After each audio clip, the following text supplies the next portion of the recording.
Here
it is, the new iPhone 12 Pro.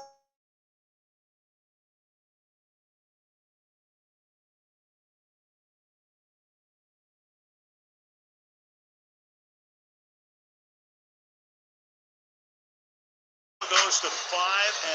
Surveys 5 years, and it is going to be. Here comes Tyreek Hill at the 10. Downfield block. 5-yard line. Touchdown. And so things remain the same. Rodgers, the Packers, undefeated. I'm good. It's over. Nice shot.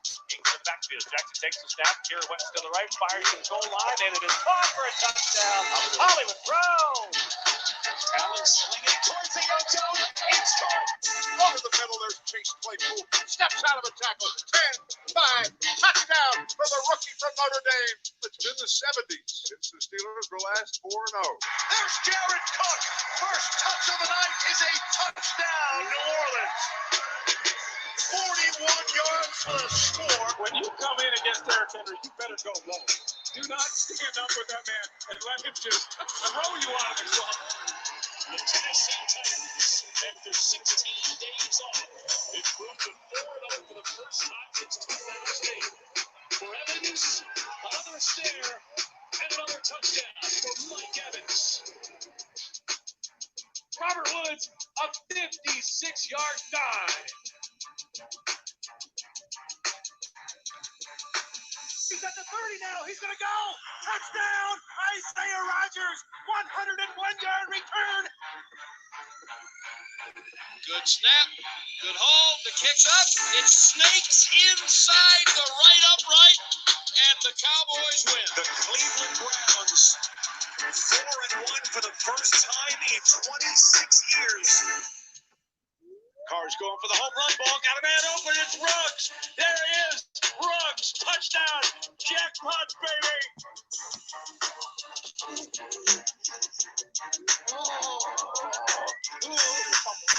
Pressure coming again. Murray short, and a one-on grab by Larry Fitzgerald. They keep it on the ground, and Sanders. It's still going. Here is Sanders in a lot of space and a lot of speed. Takes the hit. Wide open. Touchdown, Panthers. A Sunday colored in purple continues. Justin Herbert making his fourth start approaching 42,000 yards in the air. Now 693 days later, here he is. Ryan Fitzpatrick goes almost a perfect game. Great move that could escape the loss, and it's a touchdown for Ingram. Texans are going to do it today, winning their first.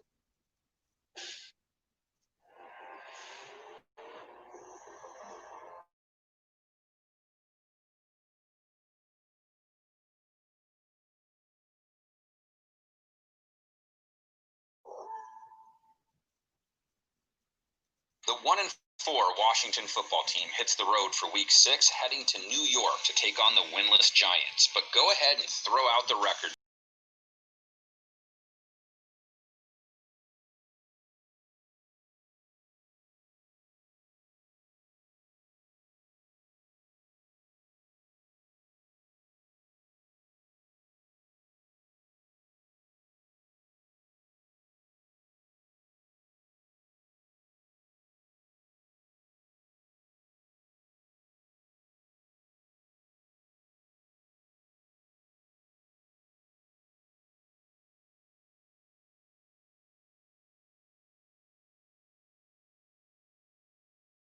His right leg is back out here.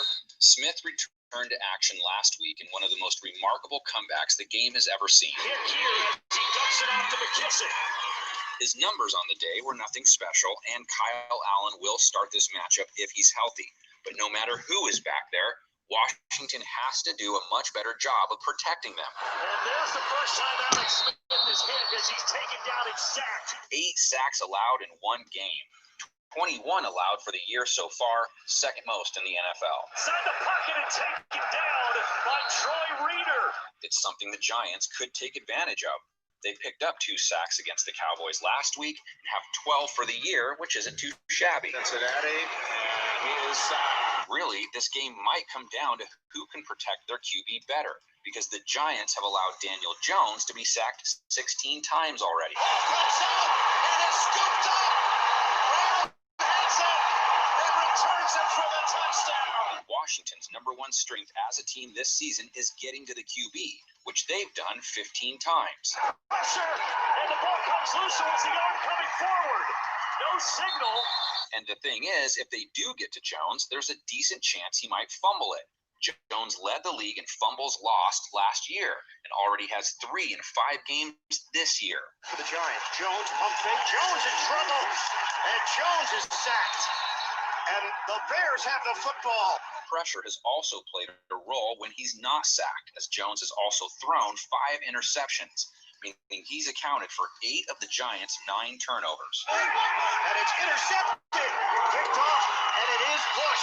New York's weakness here has been a Washington strength, as they have 7 takeaways on the year, 6 of them picks. Yeah, 37. And it's intercepted. Picked off by Kendall Fuller. New York's D also has 6 takeaways, 3 fumbles recovered, 3 interceptions. Bouncing off the hands, and Fackrell has it. Gets a block, and Fackrell trying to find his way home, and he does. So this is one of those games that may be determined by who can protect their signal caller best and who can protect the ball better.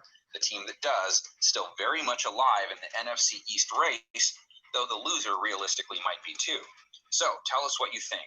Post your score predictions in the comments section, and as this game preview strolls off into the sunset, it'll leave a few score predictions behind in its footprints. Brown, great move that could escape the loss, and it's a touchdown for Ingram.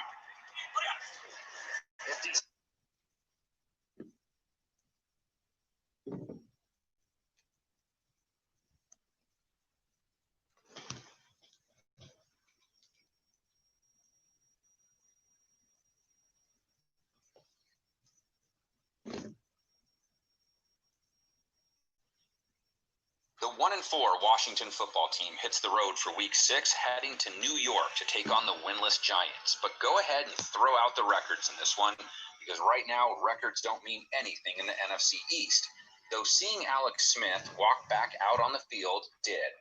Folks, Alex Smith, for the first time since November 18th of 2018, when he had that nasty compound fracture in his right leg, is back out here. Smith returned to action last week in one of the most remarkable comebacks the game has ever seen. Hit here as he dumps it off to McKissick. His numbers on the day were nothing special, and Kyle Allen will start this matchup if he's healthy. But no matter who is back there, Washington has to do a much better job of protecting them. And there's the first time Alex Smith is hit as he's taken down and sacked. 8 sacks allowed in one game. 21 allowed for the year so far, second most in the NFL. Inside the pocket and taken down by Troy Reeder.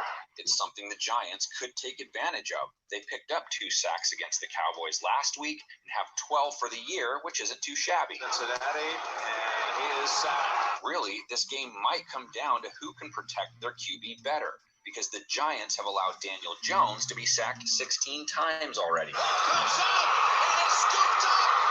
Brown heads up, and returns it for a touchdown. Washington's number one strength as a team this season is getting to the QB, which they've done 15 times. Pressure, and the ball comes loose as the arm coming forward. No signal.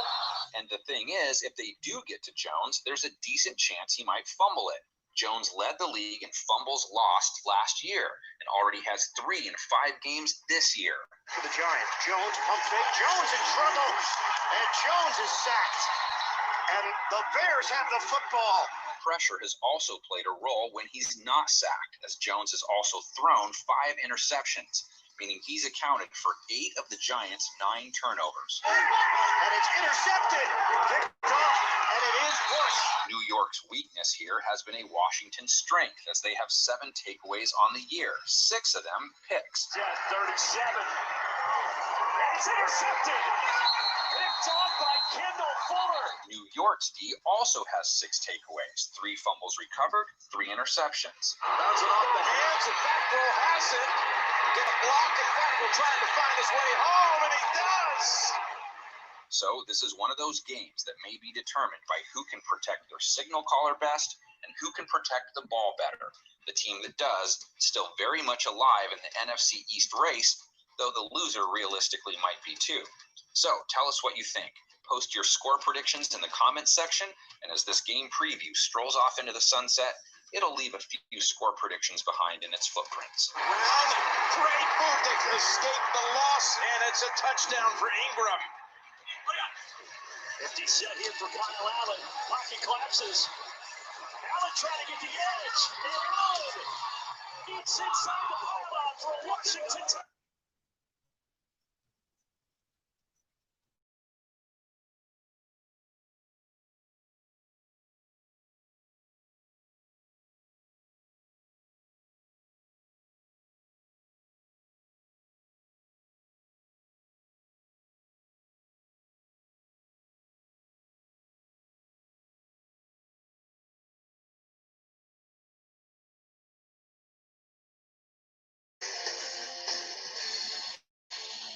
It's time for toss-up, where I play the role of Los Angeles Dodgers, and Frank plays the role of Kyle Wright. What's first? Toss-up, they play each other on Sunday. More impressive team, the Browns or the Steelers? What's been impressive about the Browns is in their first game, Baltimore destroyed them. And they have won 4 in a row since, and they've scored 35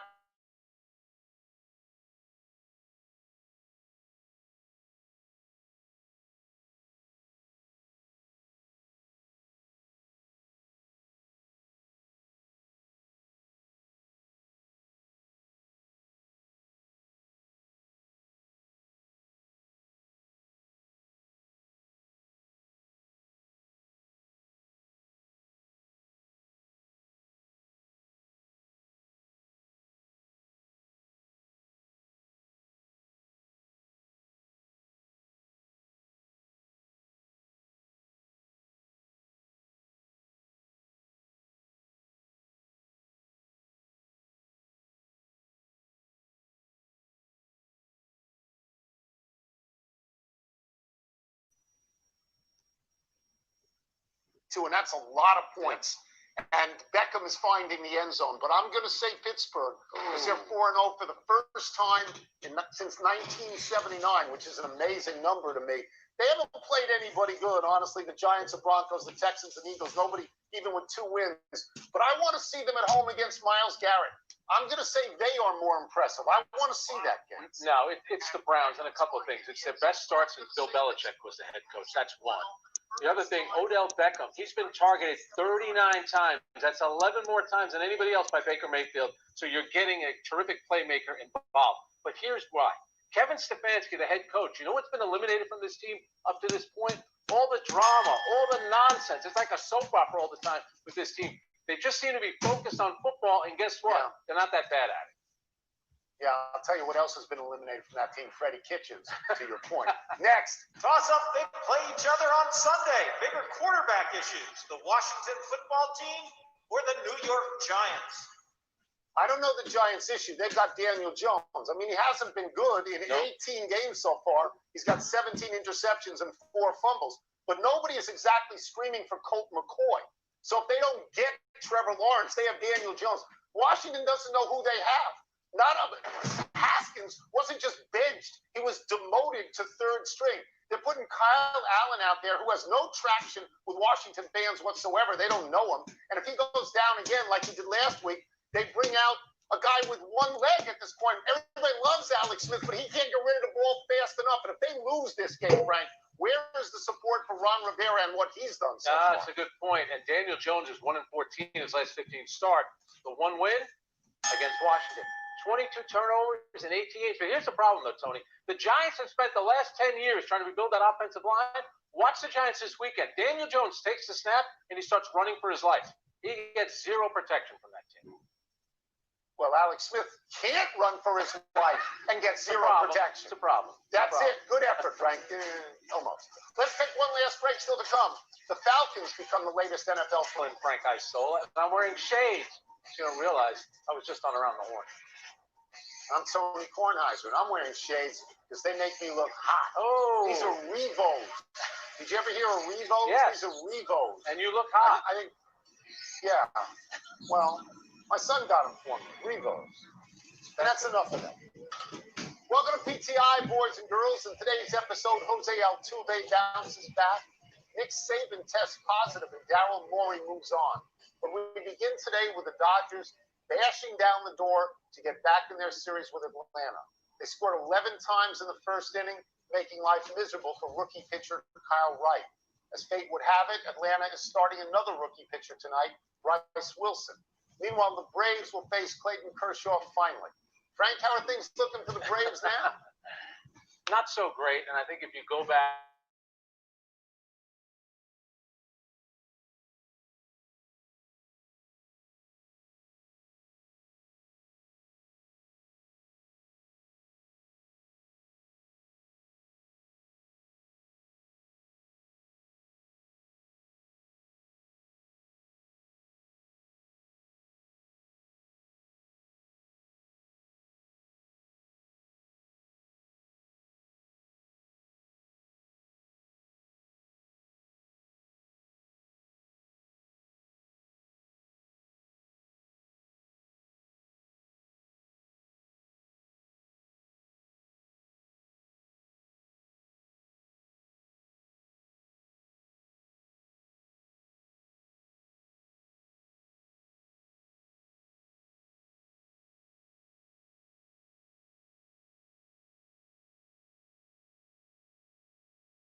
you always think this doesn't carry over. I kind of felt like it did carry over. I mean, the first 12 swings, that 11 runs in the first inning, and it was somewhat reminiscent to Game 5 last year when the Braves lost to the Cardinals, and the Cardinals put up 10 runs in the first inning. It seems like, Tony, how many times have we seen Clayton Kershaw in a moment like this, where you're thinking, all right, this will be a defining moment for him? Well, guess what? Tonight is a defining moment because if he doesn't come through, everything that they did up to this point doesn't really matter. Yeah, that's a good point. I will just tell this quick true story that I took the dog out last night at exactly 6 o'clock. I came back at 6:35, turned on the game. It was 11-0. I thought it was a misprint in the box. Because what do you mean it's 11-0? So anyway, you're right in what you say. I don't know that it's defining for Clayton Kershaw, but he's had trouble in the playoffs. Not necessarily this year, but in past years. It's an absolutely critical game, tonight's game. If he does well and they're back in it, it's 2-2, it's fine. But what if that was all the runs they have in them? Yeah. What if there was this explosion the night before in the last 2 innings, and then early in this particular game, because I think they left 12 guys on from the 3rd inning on. What if that's it? The ace in the hole or aces in the hole for the Braves are Max Fried and Ian Anderson. Let me get these stats because they're interesting this year. Those two guys are 12-2 with a 1.93 ERA, and the Braves are 19-4 when they pitch. So if it goes 7, you're likely to see them again. I think it's more important for the Dodgers to win tonight than the Braves to win tonight, right? Yeah, absolutely. And Kershaw is 5-0 in 11 starts against the Braves. The ERA is under 2. But why I think it's a defining moment for him, he was supposed to pitch Game 2. That would set him up for another start in this series. Tony, because there are no off days, this is going to be it for him. It. And now he could come in and relieve, and we remember what happened last year in relief against the Nationals. That's why, to me, it's so important for him.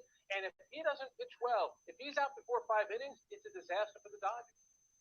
I agree with that. I will give you this great Max Muncy quote, and he hit a grand slam, I think, in the first inning last night. It's confident to the point of arrogance, but I think it's legit. We know who we are over here. We kind of lost our footing the first 2 games, but we all know who we are. They're the best team in baseball. They may not win this, but they believe they're the best team in baseball. They've scored 22 runs in the last 12 innings. Bats are starting to come to life. All right, Jose Altuve, he changed his narrative last night. Through 3 games, the Astros second baseman had been looking like a goat for his throwing errors, but last night he played like a hero, homering and doubling as the Astros beat the Rays 4-3. Dusty Baker not only stuck by Altuve, he also stuck by Zach Greinke with the bases loaded and the game on the line. Tony, your thoughts on Altuve and Greinke and Dusty Baker's confidence in both? Okay, so Houston is down 3-0 going into that game. Yep. And it looks like they're going to lose. If I'm Dusty Baker, if I'm going to lose, I'm going to go down with my best players. I'm going to be here next year. Altuve and Greinke are going to be here next year. So I want them to like me. So he goes to Altuve and he says, not only am I going to start you, I'm going to drop you to 3 in the order. And I'm going to tell you that Joe Morgan, you're like Joe Morgan. And Altuve responds, as you said, with a 2-run double, with a home run, with a double that drove in a run and a home run. Greinke, who might have been out with another manager at that point, Dusty goes out there, looks him in the eye, leaves him in the game, and Greinke comes through with 2 strikeouts. All right, and he gets out of the inning. So Dusty Baker, not an analytics guy, but a feel guy, got it right in both cases. I thought Tyler Kempner in the New York Times brought up a great point. He wrote about how Zach Greinke, in a similar situation last year in Game 7, he's cruising. Yes. He's got a lead. Yes. He has thrown just about the same amount of pitches that he did last night. He's at about 80 pitches. And he got taken out of the game. The next batter, Harry Kendrick, hits a home run, and that changes everything. And Houston doesn't Don't win. I know it? Exactly. Yeah, because I'm an Nats fan. But here's the thing, Tony. It's 2020, and believe it or not, a manager went out to the mound in the 6th inning and kept the starting pitcher in the game. A guy that's won a Cy Young, who's earned $283 million over his career. Let the guy pitch. I'd rather lose with Zach Greinke. He's got ace-like material. You leave him in the game, and it paid off for Dusty. To that point, and here's another quote. Here is the Greinke quote after the game. It's nice having someone have confidence in me. Because since I've been here, they haven't seemed to have confidence in my ability. That is a direct shot at A.J. Hinch and Jeff Luhnow, who are analytics guys. That's right. And Dusty Baker is not that, and he leaves them in. Now, look, it's very unlikely that they're going to win this series, and all the pressure is still on them until if there is a Game 7. But Dusty Baker won the moment yesterday, and he won those stars back yesterday. Go ahead. Do you want to say something? I was going to say, what did you make of the ground ball hit the second to Altuve? What's going through Dusty Baker's mind in that moment when they could turn two? They didn't, but he did get the runner out at second base. What do you think? You think that Dusty's thinking, please, make it clean, make a nice throw, and that's what he did. He's terrified. He's terrified. He's saying, make this throw so that I know that the next time you have a throw, you won't be panicked. That's right. Yesterday, a day after Cristiano Ronaldo and Dustin Johnson tested positive for coronavirus, Nick Saban did as well. The 68-year-old coach of Alabama is unlikely to coach this Saturday as number 2 Alabama hosts number 3 Georgia in a game that has obvious ramifications for the playoffs. If Saban doesn't coach, offensive coordinator Steve Sarkisian will take over. Frank, do you expect this to have a significant impact on the game? I think, Tony, it's definitely going to have an impact on the game. First of all, Las Vegas has the line going from 6 to 4.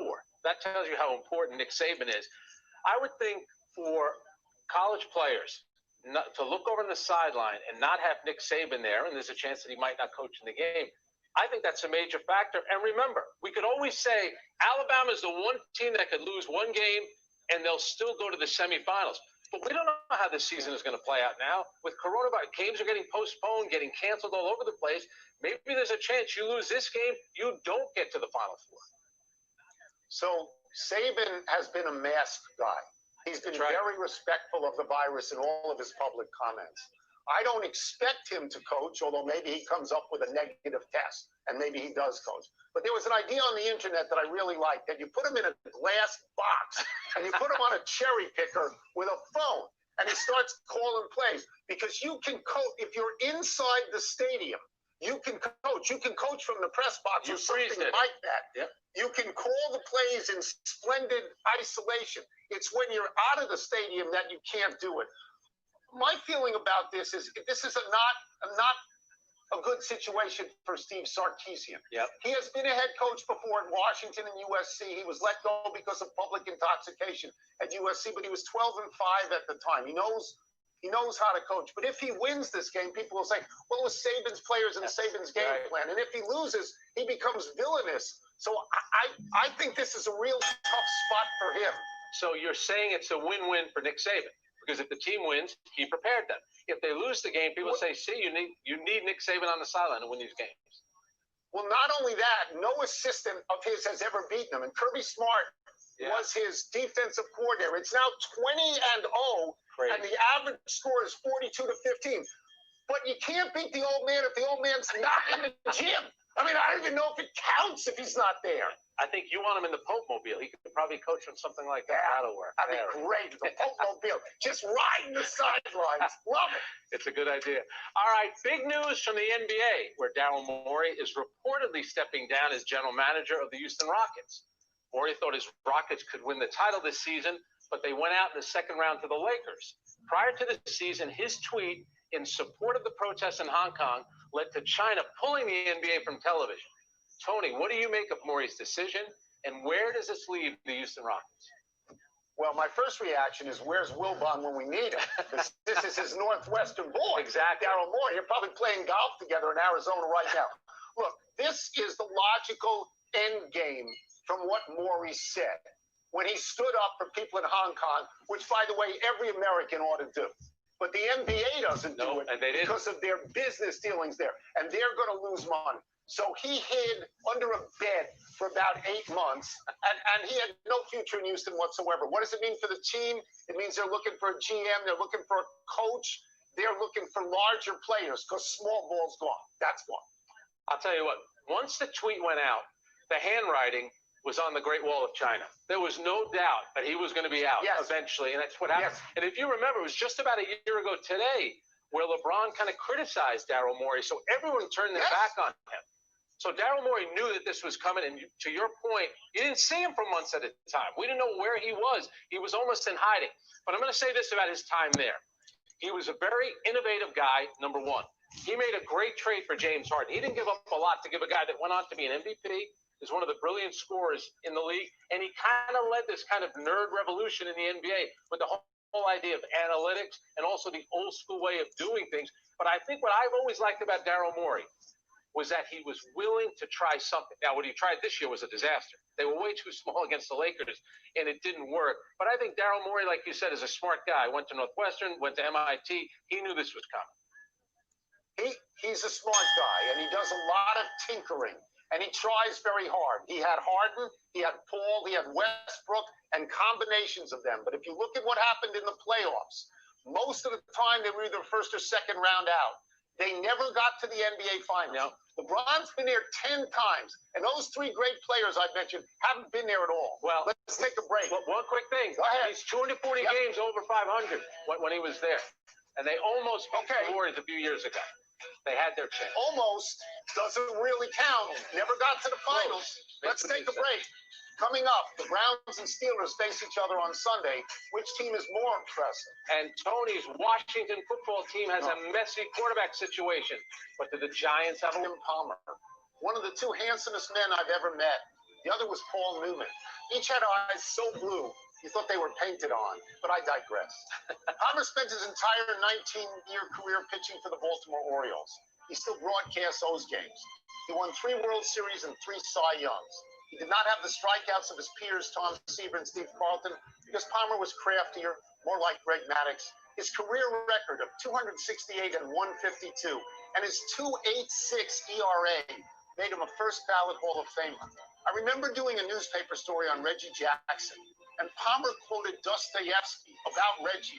Dostoevsky is just not something you expect from a baseball player. His idiosyncrasies, like eating pancakes before a start, drove his manager Earl Weaver crazy. But Weaver gave him the ball for every big game. Palmer plays golf at Emerald Dunes in West Palm Beach. I see him there occasionally. He is still absurdly handsome. When you said handsome, I thought you were going to mention Wilbon, or maybe me. But I will say this. What I remember about Jim Palmer as a broadcaster, little too before my time, even though I know in 1970, 3 starters on the Orioles won at least 20 games. And they had 54 complete games between the 3 of them. Nobody does that anymore. Nobody. Great staff. Happy anniversary, Kirk Gibson. On this day 32 years ago, Gibson hit his iconic fist-pumping, walk-off, 2-out, 2-run pinch hit homer off Dennis Eckersley, the one that prompted Jack Buck to say, "I don't believe what I just saw." Gibson's hit gave the Dodgers a 5-4 victory over the A's in Game 1 of the World Series. The Dodgers won that series 4-1. It's the last time the Dodgers won the World Series. That was Gibson's only at-bat in the series. He was suffering from a pulled hamstring and a sore knee. But that at-bat is the only thing anyone remembers from that series. On a personal note, that game was played the day I returned from the Seoul Olympics and a trip to China. It was an 18-hour flight from Hong Kong through Tokyo and Detroit to Washington, D.C. That's a lot of time zones. I watched that game on a small TV in my kitchen. About an inning before Gibson's hit, I fell asleep on my kitchen table, on the cold tile. Ow! Boom! I was exhausted. I didn't wake up until Game 2.